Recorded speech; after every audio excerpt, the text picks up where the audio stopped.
Moadim le Simcha. Nous avons passé la soirée du Seder et à cette occasion, nous avons posé la question du Chacham qui demande aux sages qu'est-ce que c'est que ces lois que vous appliquez. En fait, il leur demande si je veux vous ressembler, si je veux progresser et atteindre votre niveau, quel est l'enseignement que je dois retenir de cette merveilleuse soirée du Seder? Et de manière curieuse, à première vue, les sages lui ont répondu « En maftiri machar Pesach afikoman ». Le soir de Pessah, à la fin du Seder, quand on a mangé l'afikoman, c'est-à-dire cette double mesure de matzah qui symbolise à la fois le korban Pessah, le sacrifice pascal, et la matzah qui l'accompagnait, donc cette double mesure de matzah, on ne mange plus rien. Il est interdit puisque le sacrifice pascal, on devait le manger à la sova, c'est-à-dire une fois rassasié. Et en réalité, le sens profond de cet enseignement est le suivant, c'est que on ne mange plus rien derrière pour pouvoir garder dans la bouche le goût de la matzah le plus longtemps possible et même, si on peut s'exprimer ainsi, l'emporter avec nous tout au long de l'année. Tellement cette mitzvah, ce commandement que nous avons réalisé de manger la matzah est tellement important. Et à ce propos, je voudrais vous raconter une histoire que j'ai entendue à nouveau ce soir du Rav Aluf Golan dans notre synagogue, une histoire qu'avait rapporté le Rav Galinsky et qui s'est passée il y a une 50aine d'années. À Bnei Brak, un juif qui avait passé la Shoah va voir le Rav Unger et lui dit « Écoutez, il m'est arrivé quelque chose d'extraordinaire cette nuit et je suis tout tremblant à l'idée de vous le raconter. Il y a 30 ans maintenant, j'ai fait partie de ces 440 000 juifs hongrois qui ont été déportés en même pas 2 mois, au mois de mai 1944, à la fin de la guerre, alors que les Allemands commençaient déjà à subir les premières pertes. Mais ils étaient tellement pressés de se débarrasser des Juifs qu'ils n'ont pas oublié les Juifs hongrois, 440 000 qui sont partis, et je me suis retrouvé comme ça à Auschwitz. Ma femme et mes enfants sont partis tout de suite dans les chambres à gaz et les fours crématoires. Moi, j'ai eu la chance, compte tenu de ma constitution, d'être sauvé pour aller dans les travaux forcés. On m'a tout de suite inscrit sur le bras un numéro de matricule. Et j'ai connu là-bas l'enfer.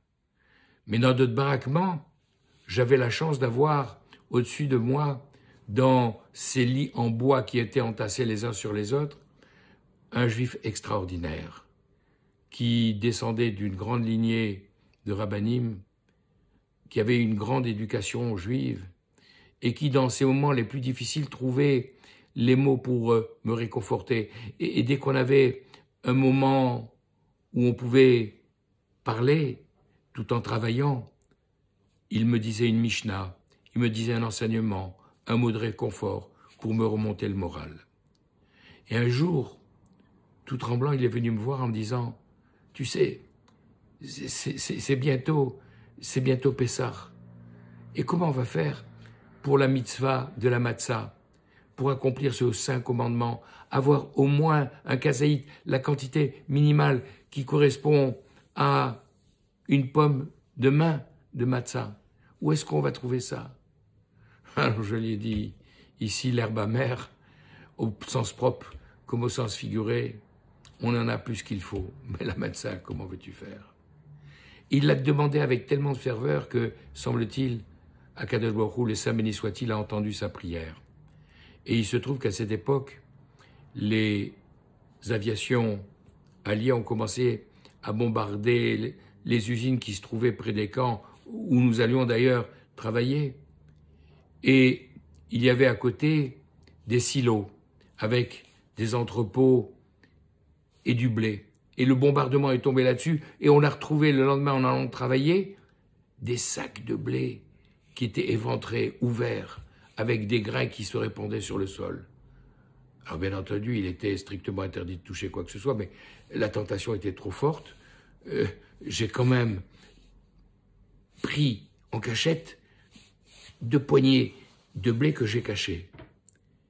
Et lorsque nous sommes arrivés sur notre lieu de travail, alors progressivement, avec 2 pierres que j'avais réussi à récupérer, j'ai moulu ces grains de blé, j'ai obtenu de la farine, j'ai pétri cette pâte avec un clou, j'ai fait des trous, et sur une plaque que j'avais cachérisée en la portant à rouge vif au feu, j'ai fait cuire la matzah. J'étais tout content. J'avais entre mes mains une matzah que j'avais fait volontairement épaisse pour que dans ce que je pouvais cacher dans ma main, il y ait la quantité de 2 kazaïtes. Un pour moi et un pour mon ami qui m'avait encouragé à faire cela. Alors, je l'ai caché entre mon bras et mon vêtement, en espérant pouvoir rentrer cette matzah dans le camp sans me faire repérer. La première garde ne m'a pas repéré, mais quand je suis arrivé à l'entrée du bâtiment, de la baraque, là, regardez, mais qu'est-ce que tu as? Pourquoi tu gardes le bras comme ça? Il a tiré le bras et la matzah est tombée par terre, s'éclatant en plusieurs petits morceaux. Il a pris sa matraque, il a commencé à me battre, à s'acharner sur moi. Je suis tombé à terre, j'ai perdu connaissance.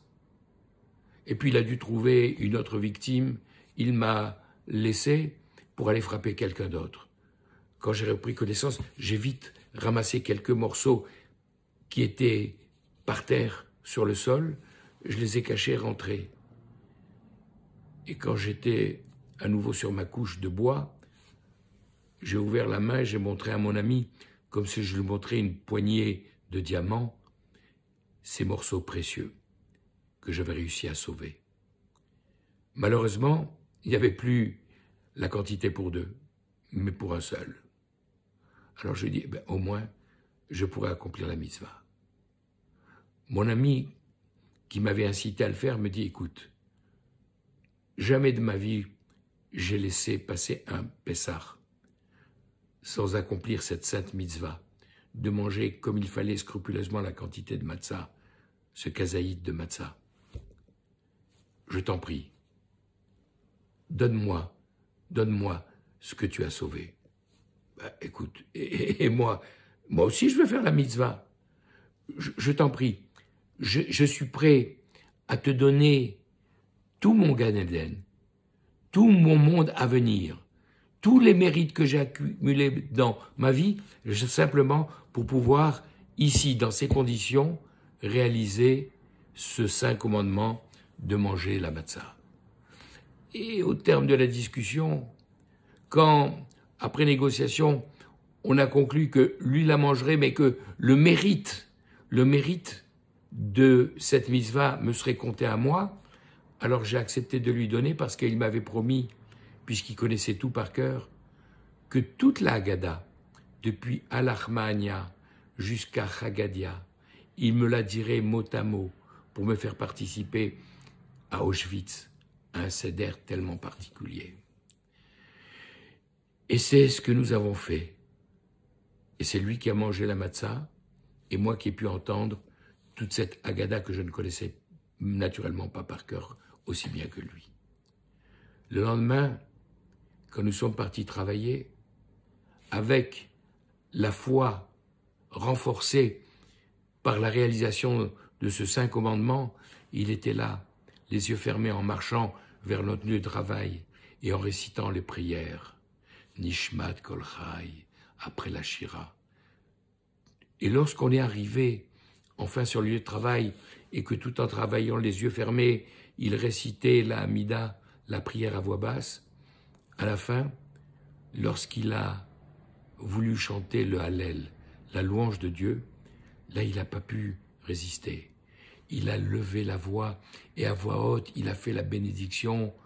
Baruch, loué sois-tu l'Éternel notre Dieu, roi de l'univers qui nous a sanctifiés par ses commandements et qui nous a ordonné de chanter le Hallel, ta louange.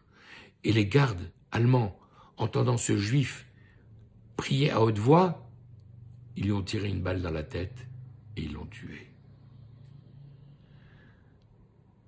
30 années ont passé. Et si je suis venu ce matin vous raconter cette histoire, c'est parce que cette nuit, cet homme m'est apparu en rêve, habillé d'un grand vêtement blanc, avec un visage rayonnant, une apparence extraordinaire. Et il est venu me dire, je suis dans le monde de vérité. Pour tous les commandements que j'ai reçus, une récompense, sauf pour celui que j'ai accompli la dernière fois, la matzah, dans ce camp de Auschwitz, pour lequel je n'ai pas de récompense parce qu'elle t'est réservée. Et ça me manque tellement que je suis venu spécialement du monde d'en haut, dans ton rêve, pour te demander de me céder le salaire, la récompense de ta mitzvah. Ah ben non, c'est le contrat qu'on a conclu. Ah ben, je te trouve culotté. Non seulement tu as mangé la matzah, mais maintenant tu me demandes à moi, aujourd'hui, de te donner ce mérite dont on était convenu que je le garde. Je t'en prie, donne-moi ce mérite. Et je me suis réveillé en sursaut, effrayé par la pensée de ce rêve qui était présent à mon esprit dans le moindre détail, et c'est pour ça que je suis venu courir, vous le raconter, Rabbi, en vous demandant qu'est-ce que je dois faire. Est-ce que je dois dire ma vie, mon salaire, ma récompense est avant celle de mon ami, et puis un contrat c'est un contrat, ou bien si le Rav me le demande, je le ferai. Est-ce que je dois y renoncer et lui donner ce mérite? Le Rabbi de Unger lui dit, ta question elle est trop grande pour moi. Il faut demander au Admour, il faut demander au Rebbe. Et je crois que celui qui est qualifié pour te répondre, c'est le Rabbi de Matkolsta, de la dynastie des rabbis de Tchernobyl. Va le voir et lui te répondra. Le soir même, après la prière du soir, c'était le moment où le rabbi recevait, il a attendu son tour, il y a raconté toute l'histoire en détail, et après avoir tout entendu, le rabbi lui a dit « Tu dois renoncer et lui donner le mérite de ta mitzvah. » Rabbi, je suis venu pour entendre éventuellement que je devais la garder, ou éventuellement être large et accepter d'y renoncer, de la lui faire cadeau, mais vous me dites, j'ai l'obligation. Il dit oui, tu as l'obligation, parce que toi, tu as eu la possibilité de continuer à accomplir des mitzvot. Lui, ça a été la dernière mitzvah qu'il a accomplie. Même s'il avait fait des fautes, même s'il avait fait des transgressions, comme il a été prêt à sacrifier sa vie dans l'accomplissement des mitzvot pour la sanctification du nom divin, il est maintenant à une place extraordinaire que personne d'autre ne peut atteindre. Et cette dernière mitzvah qu'il a accomplie, parce qu'il t'en a donné le mérite, il ne peut pas en avoir la récompense. Et son compteur s'est arrêté de tourner à ce moment-là. Alors que toi, tu as eu la vie sauve, tu as pu fonder une famille, avoir des enfants, leur enseigner la Torah, obtenir au travers de tous les commandements, de toutes les études de Torah qu'ils vont faire, un mérite qui va être compté. Quand toi, tu mets tes tefilines maintenant tous les jours, quand toi, tu respectes Shabbat, les fêtes, la Souka, Pessah, etc., tout ça, ça t'est compté, alors que lui n'a plus rien. Donc tu dois lui donner. Tu dois lui donner de bon cœur. Mais attends, de bon cœur, j'ai dit. Et le Rebbe sort un trousseau de clés de sa poche Il lui dit, regarde, voilà, tu vois cette clé-là, elle permet d'ouvrir la porte du Beth Midrash où je prie.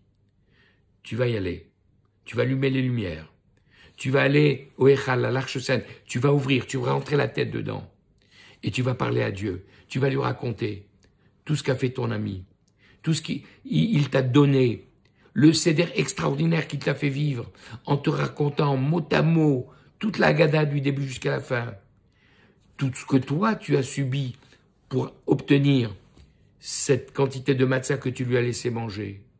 Et quand tu auras terminé et que tu auras compris tout ça, tu diras à Kadosh Baruch Hu, je lui fais cadeau et je lui donne la récompense qui devait me revenir pour la mitzvah. Et ensuite, tu viendras me raconter. Alors, notre juif va dans le Beth Midrash, fait ce que lui demande le Rav, et il le fait avec tellement de ferveur qu'à la fin, il est épuisé. Impossible pour lui de retourner voir le Rabbi. Il rentre vite à la maison et épuisé, il se couche et s'endort très rapidement. À ce moment-là, son ami revient une deuxième fois en rêve, tout souriant, tout rayonnant, en lui disant « Tu ne peux pas savoir à quel point maintenant mon parcours est complet, maintenant que j'ai reçu la récompense pour cette mitzvah-là, que j'ai pu accomplir grâce à toi dans cet enfer d'Auschwitz. » Le lendemain matin, quand notre brave homme s'est réveillé, il est parti prier dans le minyan du Rabbi, qui l'attendait à la fin de la prière en lui disant « Viens me raconter ». Et quand il a entendu le récit du deuxième rêve, le Rabbi lui a dit « Tu as compris pourquoi j'ai tellement insisté. J'ai insisté parce que lui qui avait sacrifié sa vie, qui ne pouvait plus continuer à accumuler des mitzvot, tu lui as permis d'en ajouter une, alors que toi, tu vas continuer à en avoir. Mais écoute-moi, et c'est ça le point essentiel. Nous, tant que nous vivons sur cette terre, nous avons des tas de mitzvot qui passent à côté de la main. Quelquefois, on n'y prête même pas attention. Bon, la prochaine fois. Mais à chaque fois qu'on fait du bien, à chaque fois qu'on accomplit une mitzvah, qu'on met les tefilines avec Havana, qu'on étudie un passage de la Torah, une Mishnah, une page de Gemara, on n'a pas idée du bien que l'on fait et de la récompense qui nous attend. Et cette histoire que je viens de vous raconter nous montre que cet homme qui était arrivé à un niveau extraordinairement élevé dans le Gan Eden supérieur, qui était là en train de bénéficier directement de la vision de la providence divine, il a fait l'effort de redescendre ici-bas, dans ce bas monde, au travers du rêve, pour revenir récupérer le mérite d'une seule mitzvah, la dernière qu'il avait accomplie sur cette terre. Alors que ça nous serve de leçon et que toutes les mitzvot qui puissent se présenter à nous, nous sachions les attraper, les chérir et les accomplir pour la gloire de Dieu. Moadim lesimcha et shenishma besorotovot, face à Kadosh Baruch Hu, que nous entendions des bonnes nouvelles.